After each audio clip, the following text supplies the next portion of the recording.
अस्सलाम वालेकुम students, I hope you all well. मैं आज आपके पास फिर आ गई हूँ आपकी रिक्वेस्ट के ऊपर एक बहुत ही अहम चीज़ पे वीडियो बनाने के लिए। This is gonna be a very impromptu video, कोई रीटेक्स नहीं होंगे बिकॉज टाइम बहुत शॉर्ट है मेरे पास। I have to go somewhere. अगर कोई भूल चूक होती है तो माफ़ करें, और जो पर्पज़ है वीडियो का उसको आई होप आप लोग समझेंगे, जो आइडिया है वो ग्रैब करेंगे। अगर ऐसा हो जाता है तो डेफिनेटली हमारी वीडियो का पर्पज़ फुलफिल हो जाएगा and this video is gonna be a success. तो बात करने वाले हैं एमपीटी के ऊपर।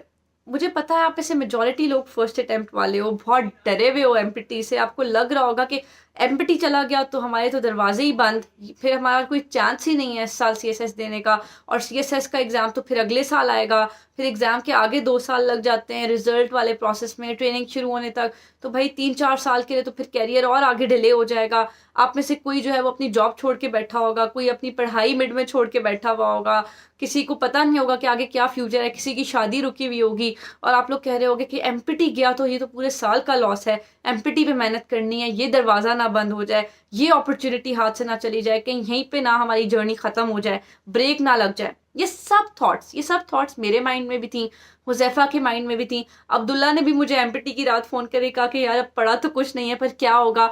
जितने अब जिन लोगों से बात होती है क्वालिफायर से, वो भी यही कहते हैं कि एमपीटी है तो बहुत मजाक चीज, मगर उस वक्त बड़ा डर लगता था। तो देखो, एमपीटी को इस हद तक ड्यू इम्पोर्टेंस दो कि आप लोग कोई भी पास्ट पेपर्स की, सीएसएस एमसीक्यूज की कोई भी पास्ट पेपर्स की बुक पकड़ लो जिसमें पिछले कोई 20 एक साल की, 25 एक साल के सीएसएस के एमसीक्यूज हो, ठीक है।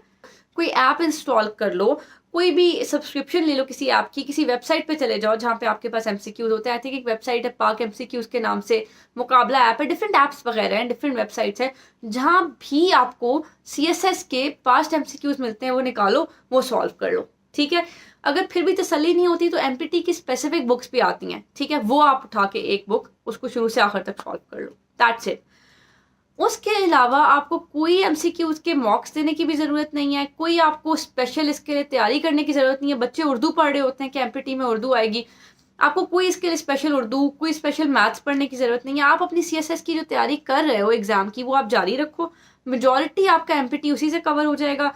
जिस बच्चे को बहुत डर लग रहा है वो यही वाला काम कर ले, पास्ट पेपर्स के एमसीक्यूज उठा के कर ले, या कोई भी एमपीटी स्पेसिफिक एमसीक्यूज की बुक शुरू से आखिर तक बैठ के 1-2 घंटे लगा के रात को करके चला जाए, दैट्स इट, ठीक है। एमपीटी मैंने तकरीबन 3 या 4 दफा दिया है, ठीक है। मैंने एक दफा अपनी अटेम्प्ट से पहले दिया 2023 में, वो तो मेरा पहली दफा थी, मैं भी डरी हुई थी, ठीक है। दो कि मैंने उसके लिए पढ़ा सिर्फ 1-2 दिन, क्योंकि कोई भी बच्चा जो एक अच्छा बच्चा है, जो सीएसएस क्वालिफाई करना चाहता है, उसे पता है कि उसका टाइम कितना कीमती है, ठीक है। वो कभी भी एक छोटे मोटे प्रिलिमिनरी एग्जाम के लिए, जो कि इतना अहम भी नहीं होता, जो इतना मुश्किल भी नहीं होता, जिसमें आपके लिए पासिंग मार्क्स भी बहुत लो हैं, वो कभी भी उसके लिए अपने मेन प्रेपरेशन में से 10-12 दिन या 20 दिन वक्फ नहीं करेगा, ठीक है। वो कभी भी ये काम नहीं करेगा।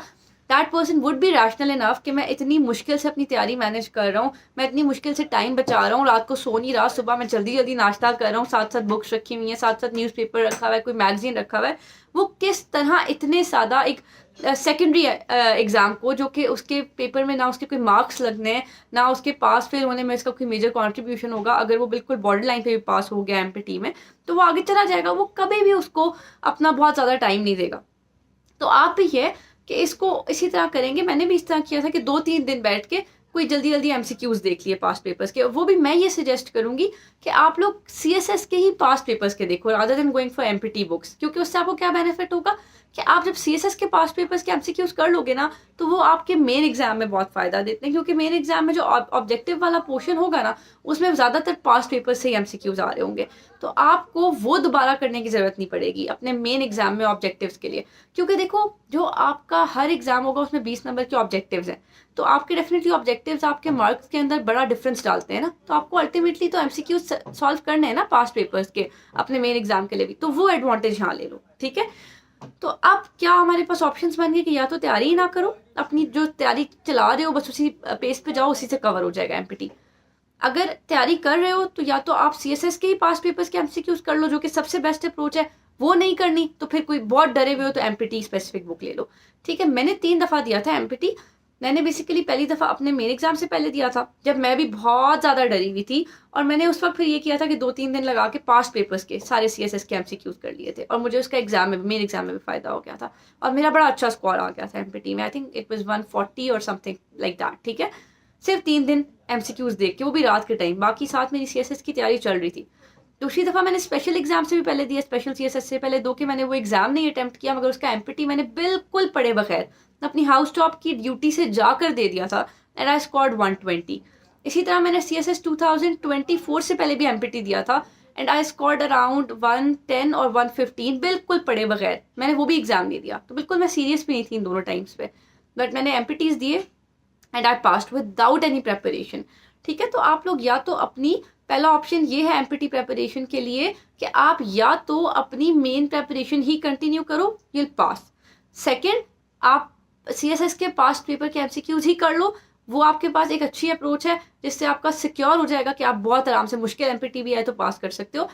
वो भी नहीं करना, बहुत ही डर गए हो, स्पेसिफिक कोई तैयारी करनी ही करनी है MPT की, खासतौर पे फर्स्ट अटेम्प्ट वालों का ये कंसर्न है, तो फिर आप ये करो कि MPT स्पेसिफिक कोई MCQs की बुक लो, उसे शुरू से आखिर तक कर लो, rest you don't need to do anything. इसलिए MPT के लिए परेशान होना छोड़ें, जो आपकी तैयारी चल रही है उसको अपने पेस पे करते रहें, उसमें कोई ब्रेक मत लगाएं। ये ना हो कि आप MPT की तरफ हो जाएं, फिर MPT खत्म हो तो उसके बाद आपको 3-4 दिन उससे निकलने में लग जाए, और आप बहुत सा अपने जो बाकी एस्पिरेंट्स हैं उनसे पीछे रह जाए सिर्फ इस चक्कर के अंदर। ठीक है, MPT आपकी जर्नी का सिर्फ एक स्टेप है। ठीक है, ये आपके पास वो मेन महाज नहीं है, वो मेन जंग नहीं है जिसमें जाके आपने लड़ना है। ठीक है, ये उससे पहले का सिर्फ आप छोटा सा समझ लो कि एक बैरियर है जिसे आपने क्रॉस करना है। ठीक है, और इसको ओपन करना बहुत आसान है, तो इसलिए इसकी छोटी मोटी तैयारी कर लो, वो भी सिर्फ इतनी जो आपको मेन एग्जाम, मेन मार्क्स में भी फायदा दे। इसी को कहते हैं स्मार्टनेस। तो आई होप आपको इस वीडियो से कुछ फायदा हो। मैंने बनाई जल्दी में, मगर आपकी ये क्वेरी एड्रेस करना बहुत जरूरी था। अगर अच्छी लगे तो प्लीज लाइक, शेयर और सब्सक्राइब लाजमी करें।